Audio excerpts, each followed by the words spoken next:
Empezar. Genial. Entonces, como empezábamos, estaba explicando un poco acerca de los procesos afectivos. Recordemos que es como una reacción, sea agradable o desagradable. Motiva directamente una conducta, y esto es muy cierto. Nuestros procesos afectivos, o mejor dicho, la forma en que nosotros procesamos nuestras emociones, van a generar inmediatamente una conducta o lo que también consideramos usualmente como respuesta a nivel conductista. ¿Ok? Asimismo, es una manera peculiar en la que tiene el sujeto pues a sentirse y reaccionar frente a cualquier estímulo ambiental. Entonces, la forma en que reaccionamos afectivamente tendrá que ver por el exterior. Una gran pregunta, ¿no? ¿Tú qué opinas, José? Quizás esta es la manera más breve de poder explicarlo y entenderlo, o añadirías algo más dentro de este concepto que estamos manejando ahora. Te leo por el chat, ¿ok? Continuamos mientras tanto. Entonces, por acá nos dicen, ¿no? Tenemos tres cuestiones que son como situaciones externas. Primero, ¿cómo reaccionamos al ver por primera vez a nuestro hijo? ¿No? En este caso, una madre, ¿cómo reaccionará por primera vez ver a su recién nacido? ¿No? Probablemente, si es que no hay una historia complicada detrás, probablemente con mucho amor, con mucho anhelo, ¿no? Una respuesta emocional latente. Pero si hay una historia detrás que sea dolorosa, probablemente la reacción sea muy opuesta, ¿no? Un proceso afectivo diferente. La segunda situación, que en este caso tenemos, cómo reaccionamos si es que somos despedidos. Creo que si es una forma pues injusta, nuestra forma de reaccionar será pues probablemente desproporcionada, ¿no? Mucho enojo, mucha ira, mucha frustración, tristeza, duelo. ¿Se atraviesa un duelo cuando perdemos un trabajo? Claro que sí. Pero si de repente es un despido que hace tiempo estabas esperando, probablemente tu reacción sea opuesta a esa, ¿no? Pero con incertidumbre, porque luego es como, ¿qué viene después? Tercera situación, ¿cómo reaccionas si te cuentan un chisme? Mm, para aquellas personas que nos gusta el chisme, probablemente sea como que, ok, bien, no haya probablemente un proceso afectivo diferente como la alegría o la satisfacción. Pero si es que de repente soy alguien que tiene valores como muy marcados o reglas muy establecidas, probablemente sea como, oye, no, me puedo incomodar, me puedo molestar. Entonces, no es como que tengamos dos formas de reaccionar. Tenemos una diversidad enorme en la que nosotros podemos interpretar y obviamente en base a esto, pues reaccionar. ¿Ok? No reacción necesariamente visible, sino que muchas serán pues internas. Aunque las emociones también tienen su forma de hacerse presentes a nivel físico. Pero ya iremos viendo eso más adelante. ¿Bien? Vamos por acá. Nos explican luego que cada una de las, bueno, los procesos afectivos tienen sus propias características. Hablamos de los estados afectivos que son muy complejos y son variados. Sin embargo, presentan una diversidad de características. Por ejemplo, un punto uno sería la polaridad. Se representa entre el agrado y el desagrado, entre lo positivo y lo negativo. Es justamente un poco de esto, ¿no? De muchas emociones encontradas, entre medir lo que te dice la moral y entre lo que de repente, pues, te dicen los impulsos, ¿no? Entonces tiene sus polaridades, los procesos afectivos, la forma en que procesamos esto. Punto número dos, la intensidad. Es la variación en la magnitud del fenómeno afectivo. O sea, dependiendo de lo que estemos pasando, probablemente vamos a reaccionar. Vamos a ver lo que menciona por acá. Los afectos van en una escala desde lo intenso a la indiferencia o viceversa. De ser indiferentes también podemos sentir demasiado o de estar sintiendo demasiado también podemos pasar a aplanar las emociones o el proceso afectivo que estemos identificando. Por ejemplo, ¿no? Acá dice, me ofendió en público, estoy furioso. Entonces yo estaba muy tranquilo, probablemente conversando con alguien, todo muy bien, y quizás hubo alguna, no sé, alguna crítica, algún juicio, e inmediatamente tiene que ver conmigo, por ende me voy a molestar, ¿no? Entonces de estar plano emocionalmente, de estar tranquilo, ¿no? O en calma, supuesto, inmediatamente escalo a una emoción. Y esto no tiene que ver necesariamente con un trastorno en la emocionalidad, o sea, es natural. Es natural que de repente estemos cómodos conversando de algo, no hay ni tensión ni nada por el estilo, y basta que ocurra un detonante para que la emoción, cualquiera que sea, escale, ¿ok? No es que tengo un problema y mis emociones son muy intensas, no, simplemente estás sintiendo, ¿bien? Vamos por aquí y tenemos otras características. No sé si hasta acá hay alguna duda, José, por favor, coméntame en el chat. Vamos por aquí. Entre otras características tenemos el nivel, la intimidad y los motivadores. Cuando hablamos del punto de nivel, nos dicen, ¿no? Desde un punto de vista moral o social. Interesante. Tenemos los A elevado y los B los bajos. Cuando hablamos de elevados, es el amor maternal, la devoción religiosa, el goce estético, etcétera. Ok, interesante. Como que esto sería en relación a lo social, ¿no? A lo que de alguna forma vamos aprendiendo a nivel cultural, por así decirlo, se va instalando en nosotros. Tenemos el otro nivel, que es el bajo, que tiene que ver con procesos un poco más internos, ¿no? Que probablemente no son aprobados socialmente ni tampoco de forma moral, que la venganza, que la envidia, que los celos, que la traición y etcétera, ¿no? O sea, todas estas emociones o sentimientos no son como aprobadas socialmente y también ponen en mucho duelo interno o disyuntiva como esta vista moral, ¿no? Entre lo que está bien y lo que no está bien. Entonces, eso también tiene que ver con los procesos afectivos, una característica muy importante. Vamos con un punto 4. Nos hablan acerca de la intimidad. Son subjetivas. Entendemos que es subjetivo. Cuéntame un poquito, José, ¿qué tal lo tienes mapeado esta palabra?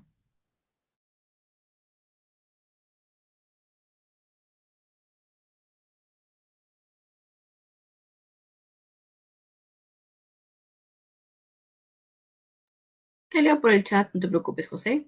Ok, vamos por acá. Cuando hablamos exactamente de la palabra subjetivo, a ver, te leo. Mm, mm, mm. Palabra subjetivo. ¿Qué significa subjetivo?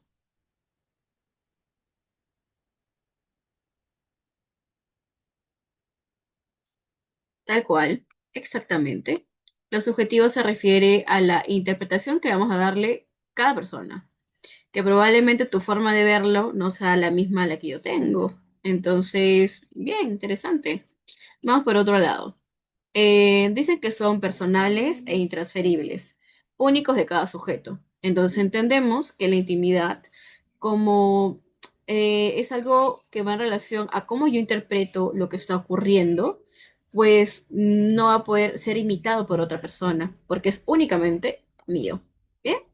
Y los quintos, que vienen a ser los motivadores de los procesos afectivos, dice que esto impulsa la conducta del sujeto. Entonces ya entendemos con esto de que prácticamente sería como un estímulo, ¿no? Los motivadores igual a estímulos o aquello que despierta prácticamente a que yo reaccione de tal manera. Continuamos por aquí entonces. A ver. Vamos a bases orgánicas. Esto es importantísimo. O sea, nosotros no reaccionamos porque seamos solamente seres primitivos y somos todo el tiempo reacción. O sea, hay procesos internos que tienen mucha implicancia para que nosotros podamos actuar como actuamos y procesar como procesamos las cosas. Entonces, si ya de por sí cuando hablamos la última vez era todo en relación al aprendizaje, experiencias tempranas, el desarrollo de nuestra personalidad, pues todo eso se va a guardar de alguna forma, por así decirlo, ¿no? Se almacena dentro de nuestro bagaje de sistema nervioso. Entonces, toda esta historia de quiénes somos se queda ahí, en todo nuestro ser, en todo nuestro cuerpo. Por acá dicen, ¿no? Se ha determinado que los estados afectivos tienen un centro de coordinación, que todo eso tiene que ver con el sistema límbico. El sistema límbico está prácticamente conformado por esta parte de aquí, el hipotálamo, la hipófisis, el tálamo, todos ellos, estos tres puntos o incluso muchos más que son de base biológica, tienen una gran implicancia en cómo vamos a nosotros a sentir o percibir las emociones y cómo se van a disparar como prácticamente corrientes eléctricas a nivel de todo nuestro cuerpo. Entonces esto tiene que ver de órganos, tiene que ver ya luego con todas las reacciones físicas, ¿no? Por acá, La participación de la corteza cerebral es indispensable. Ok, es cierto, la corteza es como el primer receptor de todo esto. Ya existe una mutua influencia entre ambas estructuras. Entonces, primero todo esto llega a mi corteza y luego así finalmente llega al sistema límbico, la parte más interna. Pero bueno, creo que igual el grafiquito nos ayuda un poco, ¿no? No sé si por acá igual tienes un poco de dudas, José, coméntame. Si igual estoy corriendo, me avisas. Es que no quiero que me gane el tiempo, como la última vez. Vamos por acá. Continuamos. Bueno, entre otras bases biológicas, o continuando un poco con el tema, entendemos que los estímulos del ambiente llegan a nuestro sistema límbico y mucho antes que lleguen a otras áreas de la corteza, donde serán descifrados, ¿no? Ok, José, lo máximo, gracias. Entonces sí, es muy cierto. Prácticamente todo lo que ya nosotros hemos recepcionado pasó a través de, vamos a ponerlo así, milisegundos, a través de todo nuestro sistema que ya fue interpretado. O sea, interpretado o descifrado, la palabra que tú elijas. El hipotálamo, justamente como lo mencionaba antes, regula el funcionamiento de la hipófisis. O sea, el hipotálamo, ponte que es esto que está en la parte más central de nuestro cerebro, y la hipófisis se encuentra justamente por una parte baja. Entonces, el hipotálamo regula, manda información a la hipófisis. Entre ellos van prácticamente procesando cosas. Y obviamente acá nos dicen, ¿no? Que a la vez regulan la secreción de hormonas. Y es que sí, la hipófisis es el encargado de mandar toda esta información ya a nivel hormonal para que el cuerpo despierte o también para que se regule. Por acá dicen, las cuales dan origen a las reacciones emocionales. El sistema nervioso autonómico, a través del simpático y el parasimpático, participan en las diferentes respuestas emocionales. Para entrar un poquito en contexto, ¿no? O sea, ¿cuál es el trabajo aquí del sistema autónomo? Es activar y desactivar el cuerpo. Prácticamente esas son dos funciones. Pero, ¿qué sistema específicamente activa y cuál desactiva? Pues de manera didáctica te diría que el sistema simpático no es tan agradable, o sea, no es tan simpático como su nombre lo dice. El sistema simpático es el que prácticamente detona a que mis pupilas se dilaten, que la vejiga por ahí se suelte, que de repente incluso mis manos comiencen a sudar mucho más, que mi vista se agudice porque estoy en modo alerta, que de repente mi estómago se siente un poquito descompensado, flojo, que también incluso por ahí sienta como la respiración se agita. Entonces va acelerando muchas cosas internas en mis órganos, pero con la función de defensa. O sea, el simpático, si bien nos hace sentir como muy alerta a nivel de todo el cuerpo, o sea, la función principal es que yo me pueda defender, atacar. Entonces, es como cuando atravesamos la ansiedad y estamos como sentados tranquilos en casa y de repente sentimos como que el cuerpo comienza, el corazón a palpitar, que de repente me falta el aire, que el cuerpo ya comienza a reaccionar y no ha pasado nada, de la nada. Entonces, ahí está funcionando tu sistema simpático, porque te está diciendo, acá hay peligro y tenemos que defendernos. Pero los peligros son también subjetivos. Entre este caso pueden ser cosas reales o cosas que simplemente están en mi cabecita, ¿no? Que estoy imaginando. Pero son temas que veremos después. Entonces, si el simpático activa mi cuerpo de esta manera, entendemos que el sistema parasimpático hace justamente lo que dice al inicio, ¿no? Para, frena, hace como un alto a todo lo que elevó el simpático. O sea, si mis pupilas estaban dilatadas porque estaba agudizando mi vista, pues las contrae. Lo mismo que mi vejiga también se siente un poco más contraída, puedo controlarlo más, que mi estómago ya se va poco a poco acomodando, también siento que mi corazón desciende, que descienden las palpitaciones, el sudor también desciende y así. Todas las cosas que antes se habían activado comienzan a su estado, a estar en su estado natural, ¿no? Ya no tan alerta. Entonces, esta dinámica es muy importante y obviamente tiene sus propias funciones valiosas. Ya una vez de estar en este estado de alerta, pues merezco volver a la calma, ¿ok? Entonces, vamos por acá. ¿Nos destaca todo bien? ¿Qué tal este punto de aquí? No sé. Cualquier cosa igual me vas comentando por el chat. Y bueno, ingresamos entonces a algunas teorías existentes con respecto, o bueno, que existieron también anteriormente, para darle un poco más de forma a lo que son los procesos afectivos, ¿no? Por acá nos dicen incluso que los investigadores han intentado explicar los mecanismos que dan el origen a los estados afectivos y así explicar su complicada naturaleza. Y hay como tres que son importantísimas que vamos a resumir por acá. Nos mencionan la teoría de James y Lange, en este caso en 1890, o sea, hace bastante tiempo, ¿no? Que dicen que los sentimientos son un producto físico. Ok, interesante. ¿Cómo funciona esto entonces? Consideran que los estímulos provocan cambios fisiológicos, cambios viscerales o periféricos en el cuerpo, y las emociones no son otra cosa que la conciencia de tales cambios orgánicos. Es decir, todo el tiempo la forma en que reacciona mi cuerpo, o sea, viscerales, todo lo interno, periféricos, todo mi sistema nervioso, son como la conciencia, o sea, pongamos de esta forma más práctica, ¿no?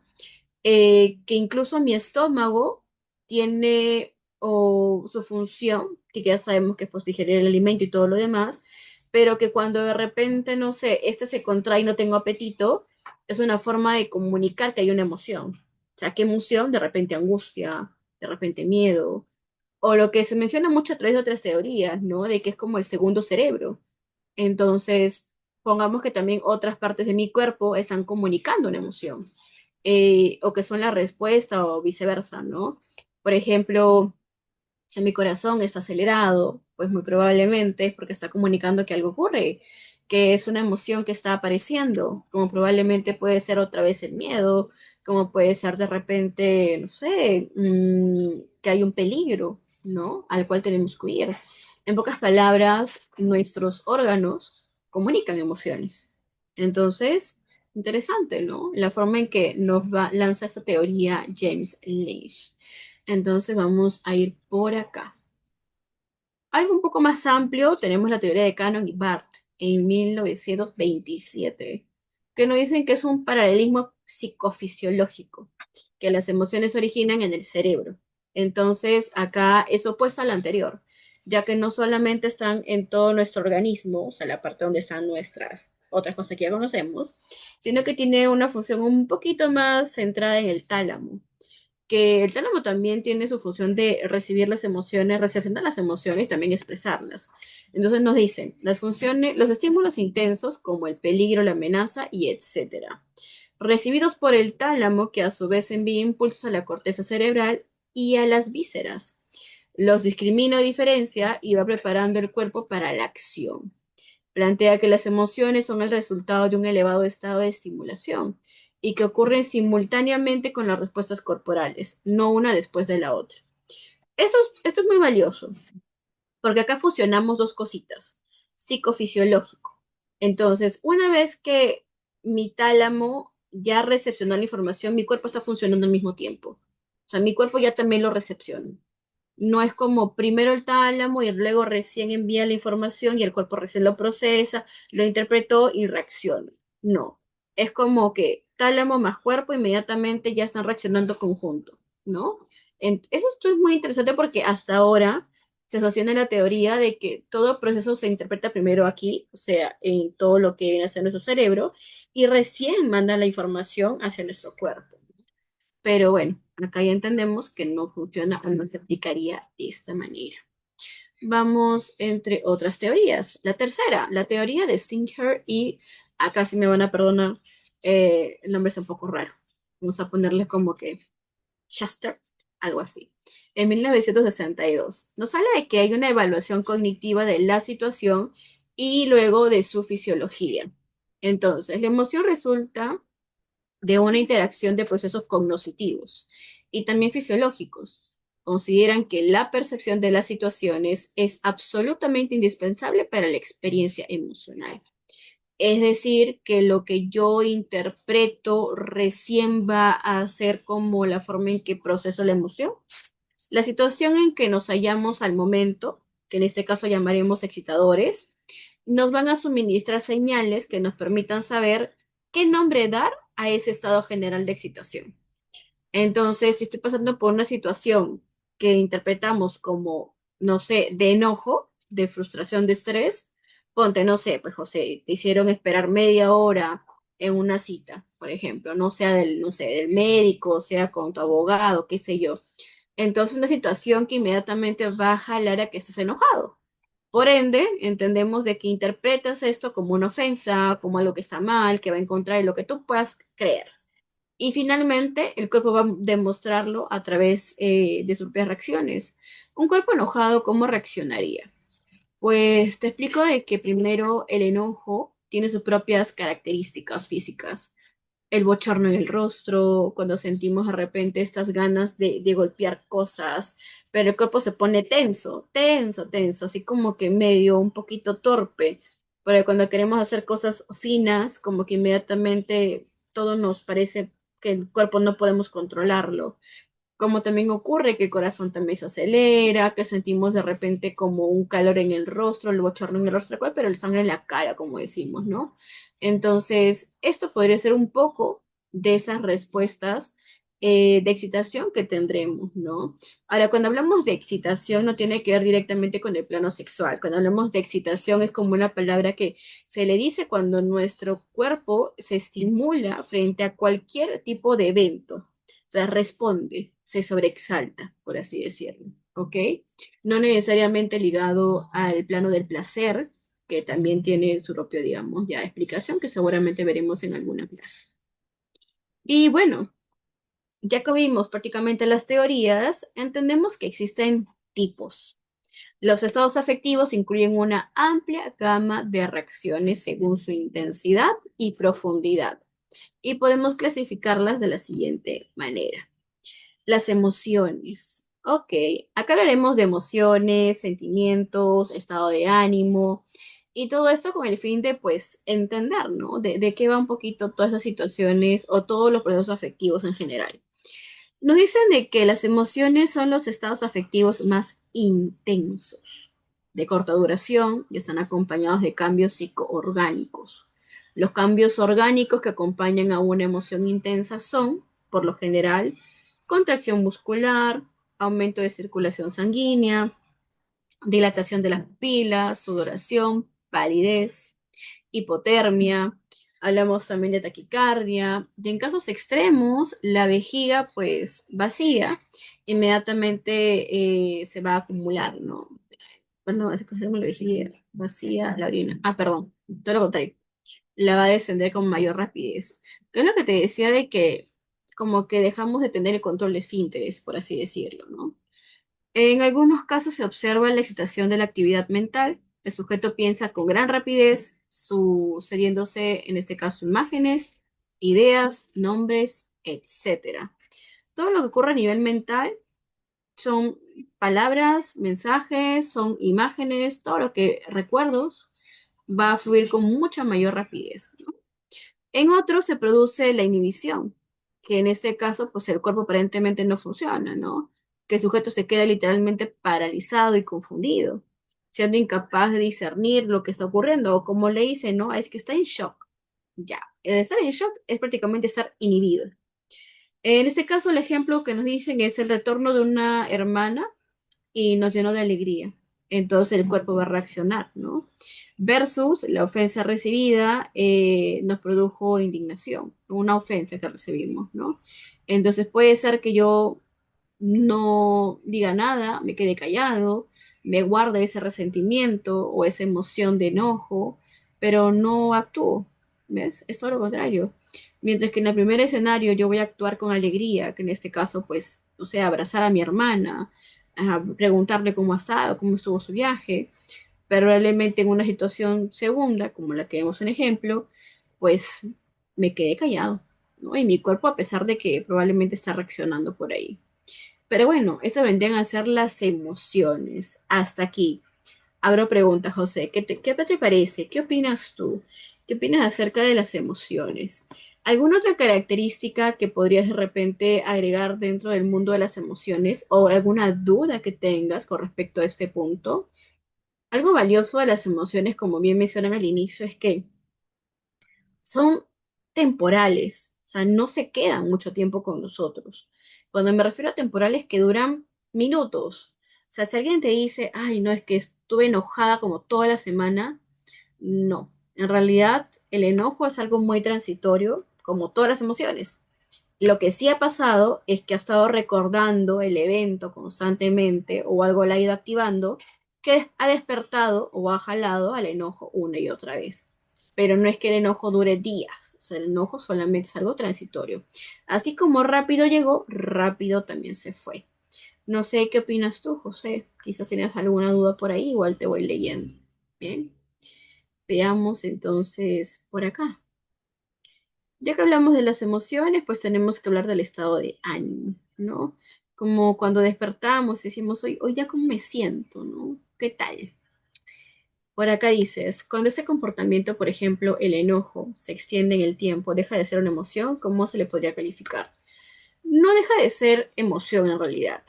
El enojo, no te diría que tampoco se transforma como en odio, pero lo que sí podría ser considerado es como que yo solita estoy alargando el malestar.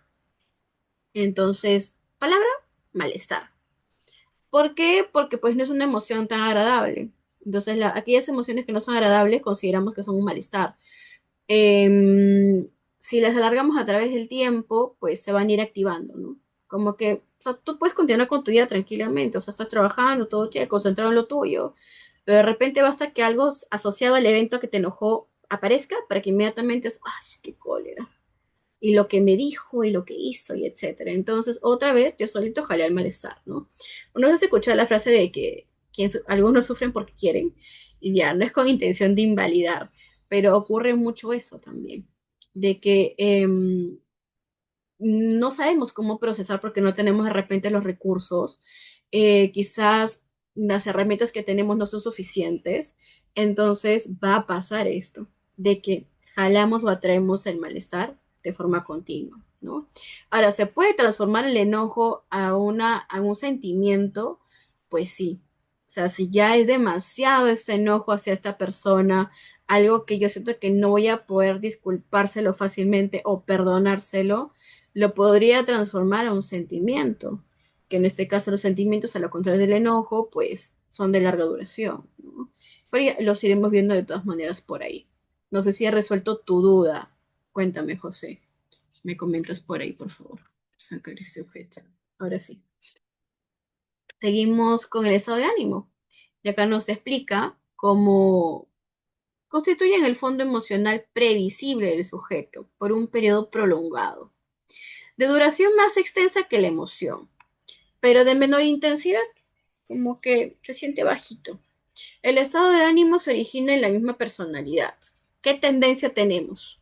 Como las que hablamos antes, ¿no? Esta es el temperamento, ¿no? Si tiendo a ser melancólico, medio eufórico, etcétera. Cuando hablamos de melancolía, nos referimos a personas que están predispuestas a ser como medias tristes. Y cuando hablamos de euforia, son personas que tienen tendencia a estar como que más risueños, más alegres. Y acá dicen, y también por hechos ambientales. Cualquier situación que pueda ocurrir, ¿no? Un despido, por ejemplo, las festividades como la Navidad, defunción de alguien, una boda, alguien que haya campeonado, por ejemplo, pues no sea la U, la Alianza, quien sea, la verdad. Acá nos dicen, ¿no? El estado de ánimo se clasifica entre dos polos, el optimismo y el negativismo, existiendo una gama interminable de matices, como por ejemplo, el pesimismo con que seguimos estudios de una carrera por la cual no tenemos vocación. Ya, eso es doloroso y es duro y suele pasar. Pasa muchísimo más de lo que quisiéramos.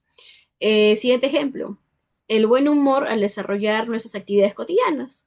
Pues no, si es que son actividades que a mí me gustan, porque probablemente por eso las quiero repetir todo el tiempo, pues voy a tener un buen humor. Pues ahora que viene como que un poquito el descifrar cómo es que es esa tendencia a ser bajito, por qué esa intensidad es bajita, porque es prolongada, pero no se siente como en alto. Cuando hablamos del estado de ánimo, es como que cada día despertamos con una intención diferente de emoción. Pongámoslo así, ¿no? Si he tenido probablemente buenas cosas durante la semana, probablemente al siguiente día voy a despertar con mucho optimismo, con muchas ganas de hacer cosas, con alegría probablemente incluso, porque me ha ido tan bien que tengo ganas de repetirlo. Esa es la función de la alegría, repetir las cosas que nos satisfacen. Por ende, pues probablemente todo lo que yo haga el resto del día, no necesariamente lo tenga que hacer con mucha emoción, con mucha alegría, con mucha felicidad, sino que lo voy a hacer pues tranquilo, coordinado, lo haré a mi tiempo, a mi ritmo, sin sentir que de repente tenga que algo malograr el día. No significa que no voy a percibir otras emociones, claro que sí las voy a percibir, pero probablemente no opaquen ese estado de ánimo, que aún se quede por ahí. Entonces, puede ser que en un momento termine, claro que sí. Si alguna emoción es muy intensa, como puede ser enojo, tristeza y demás, cualquiera que aparezca, por cualquier situación que ocurra, pues probablemente ese estado de ánimo cambie y evolucione a otro, que pueda ser guiado por la emoción que aparezca. Yo sé que puede sonar medio confuso, pero no sé. A ver, coméntame, José, si te quedó claro, si tienes alguna pregunta. Me encantan las preguntas, así que veamos por ahí. Que igual lo que tengas por ahí por consultar, yo aperturada a resolverlo. Vamos con el siguiente punto. Los sentimientos entonces también son algo que nosotros debemos quizás poco a poco ir entendiendo, ¿no? Y es que a diferencia de lo que hemos conversado, son afectos moderados, en este caso como que más grandes, ¿no? Porque son de mayor duración, su característica principal es su profundidad, ¿no? Entonces son aprendidos social y culturalmente. Entonces son como los sentimientos no se sienten, sino que se aprenden, pues sí. Entonces vamos adquiriéndolos a través del tiempo. Los sentimientos están dirigidos a cosas, seres o ideas y pueden ser clasificados como sentimientos de acercamiento o rechazo. Ejemplos de un sentimiento, pues puede ser el aprecio sincero hacia un amigo, ¿no? El amor hacia una madre.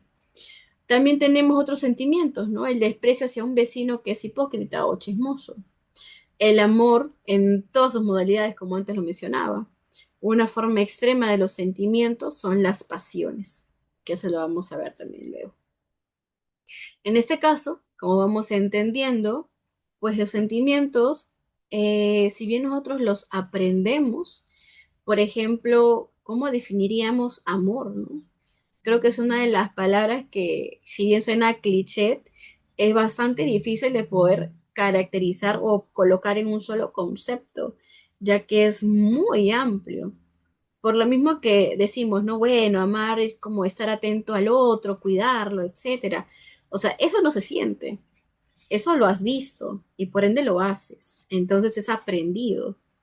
Pero a ver, cuéntame tú, José, ¿cómo definirías, no sé, el sentimiento de amar? Para ti, dentro de tus recursos, dentro de lo que has aprendido a través de este tiempo, ¿cómo le definirías como para modo de clase, ¿no? No necesariamente extenderte por un lado privado o personal, ¿no? Te leo.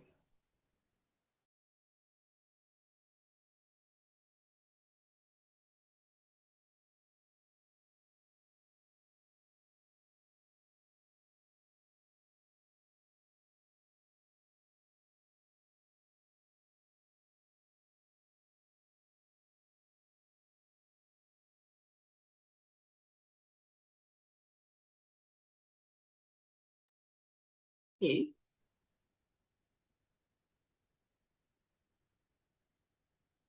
ok.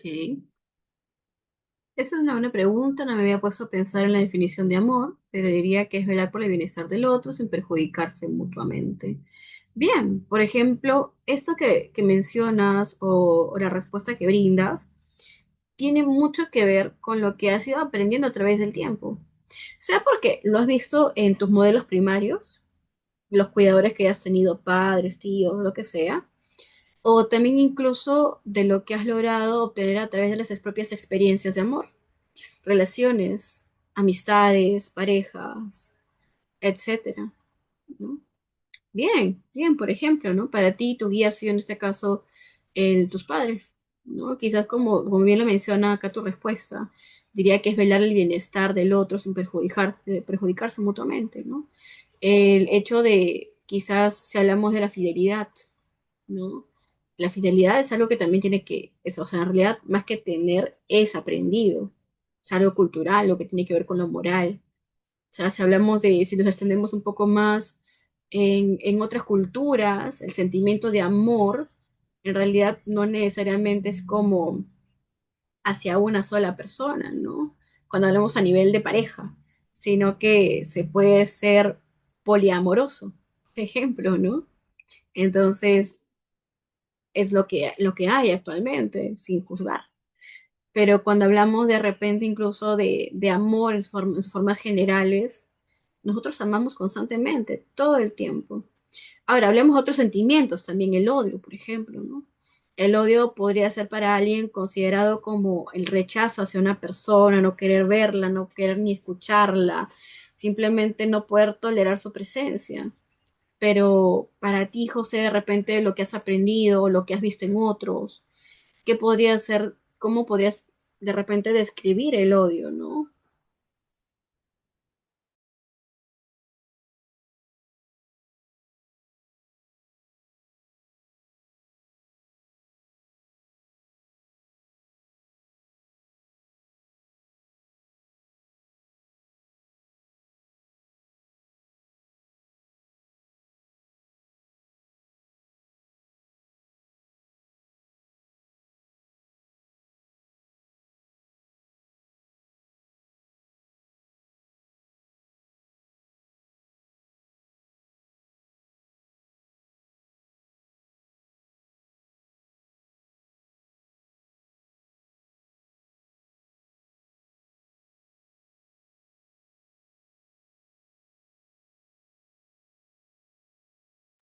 Ok, por acá describes, ¿no?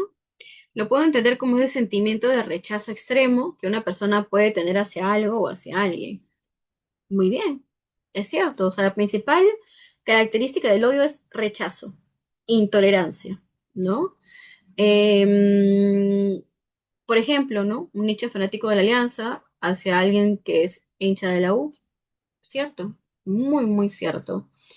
Y podemos también incluso hablar desde el odio en sus diferentes, no sé, características, por así decirlo, que se van ya, o que se han categorizado, ¿no? Por ejemplo, entre los fanáticos, ya. Hablamos también incluso de personas que tienen creencias culturales marcadas, ¿no? De que de repente, no sé, los que son xenófobos, por ejemplo, ¿no? Los que son racistas, los que son clasistas. O sea, eso es un tipo de odio, definitivamente. Entonces, por ahí quizás ya vamos entendiendo cómo funciona esos sentimientos, ¿no? ¿Qué otros sentimientos de repente podrías agregar? Por supuesto, las ideologías, ¿no? Cuando hablamos de régimen nazi, el odio hacia los judíos, gitanos y otros grupos étnicos. Claro que sí. Muy buen ejemplo en realidad, José. Te agradezco mucho por la participación. Pero bien, entonces, todo esto es lo que vamos a ver ahora a través de algunas preguntas. Vamos a ir desarrollándolas juntos. Igual dejo de compartir para poder realizarlas junto a algunos ejemplos, bueno, algunas opciones que tendremos de respuesta. Me das un minuto para poder compartirlo.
Ok, vamos a cerrar la clase de hoy con este punto adicional que justo te mencionaba que íbamos a ver, pero lo agrego de una vez para poder entenderlo. Hablemos de las pasiones, que justo tiene mucho que ver con lo anterior mencionado de algunos sentimientos que van a estar por ahí. ¿Ok? Creo que se logra ver con tranquilidad la pantalla. Vamos por acá. Para cerrar, pasiones entonces, ¿qué son dentro de estos procesos afectivos? Aparentemente son poderosos y absorbentes, que canalizan toda la vida psíquica de un individuo en cierta dirección, quebrando su equilibrio psicoemocional. Surgen en forma exclusiva y excluyente a un solo objeto, llegando a dominar la voluntad del sujeto que se siente arrastrado hacia la consecución de su fin. Tenemos dos tipos de pasiones, las pasiones superiores y las pasiones inferiores. Cuando hablamos de pasiones superiores se refieren, por ejemplo, en lo científico, el perfeccionista en cualquier profesión. Hablamos de los artistas, los mártires, los héroes, etcétera. Son pasiones, pues, que vamos viendo que, pues, por ya lo mismo, sabemos que son intensas, ¿no? Pero tienen sus propios objetivos. Un científico probablemente tiene el objetivo de ser alguien que deje un hito importante, ¿no? En lo que esté estudiando, lo que esté investigando. El perfeccionista en cualquier profesión, en este caso, pues todos tienen su propio objetivo al final del día, ¿no?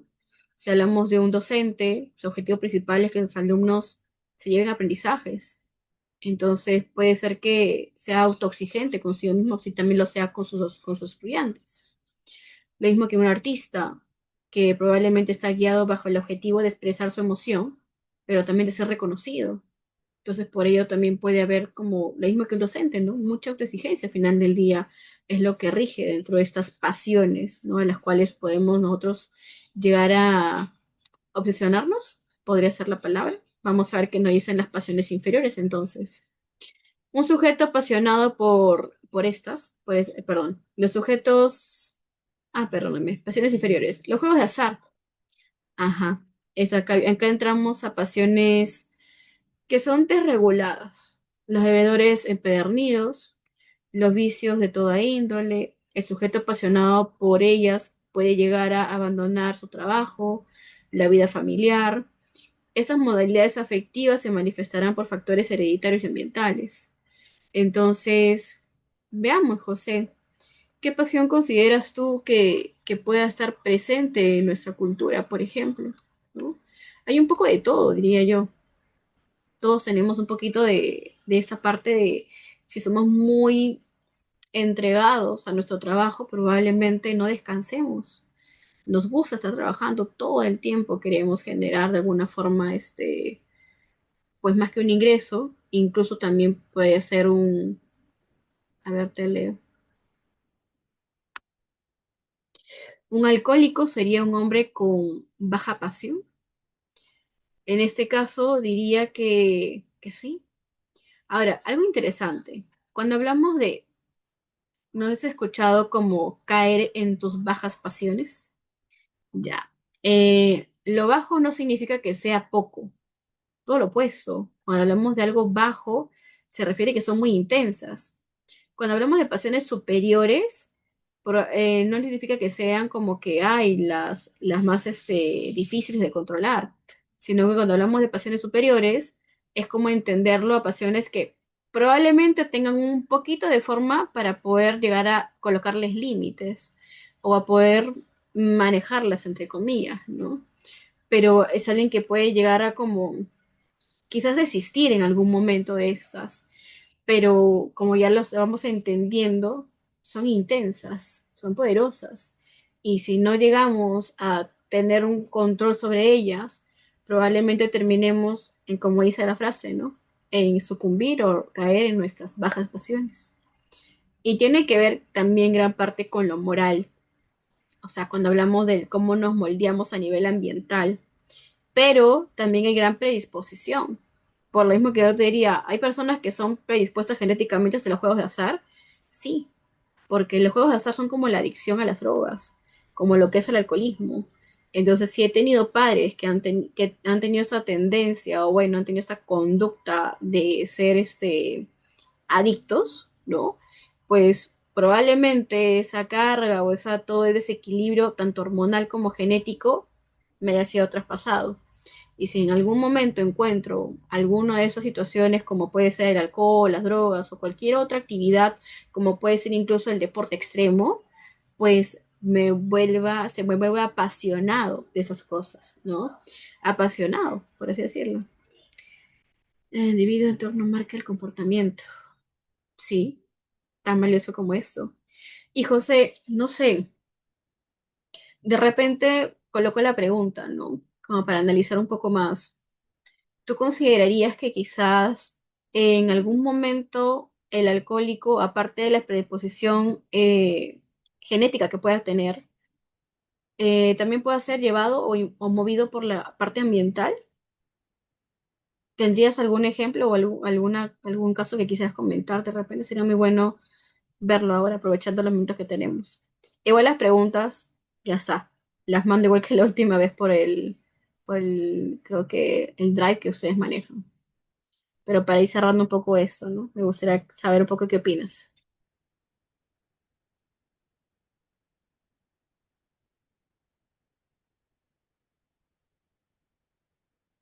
Ahí te leo de todas formas, no te preocupes.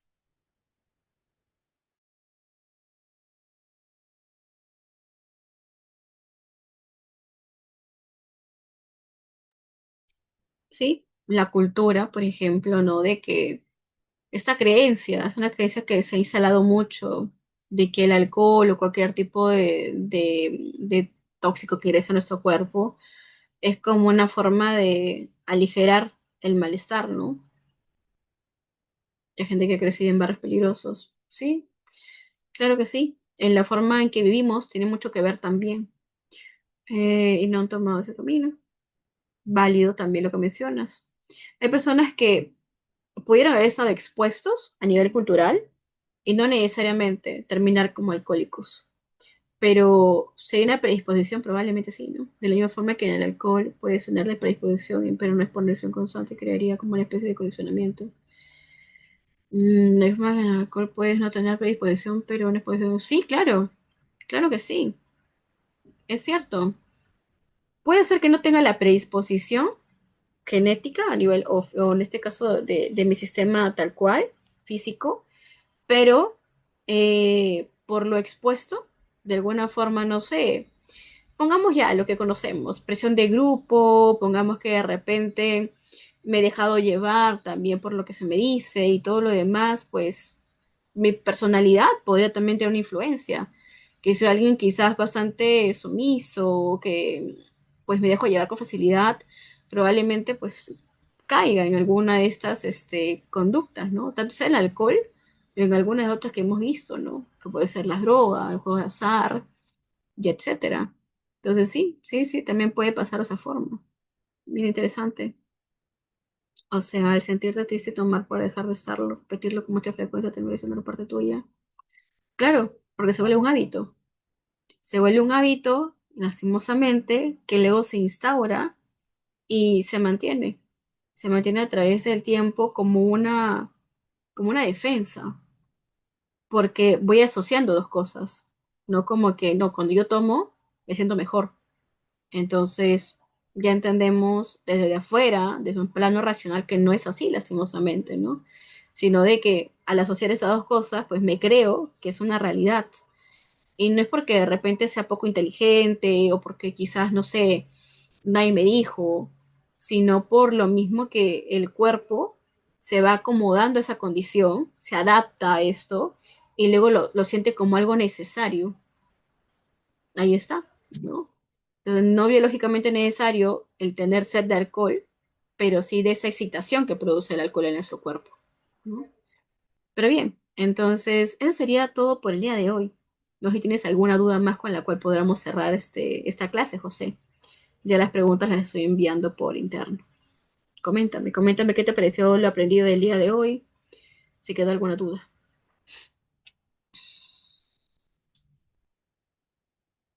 Bien, me alegra mucho que haya quedado todo muy claro. Me quedo un rato más para darle el paso al profesor Daniel, que si no me equivoco dentro de poco debe estar conectándose. Nada, otra vez agradecerte por estar aquí bastante puntual y atento a la clase, José. Te mando un gran abrazo y probablemente ya estemos viéndonos en el próximo año. Entonces, nada, que tengas un feliz año nuevo. Cuídate mucho. Nos quedamos igual dentro del chat perdón, dentro de la llamada. Ah, Daniel, estás por aquí. Hola. Sí, hola Carla, ya estoy. ¿Qué tal? ¿Cómo estás? Bien, bien, por acá, justo. Buenas noches. Ay, feliz Navidad, amigo. ¿Cómo has pasado? Feliz Navidad también, claro. Qué mala mía, qué mala mía. Bien, bien, todo bien. Ok, perfecto. Entonces, Todo bien. Voy a abrir mi cámara ya. ok, no te preocupes.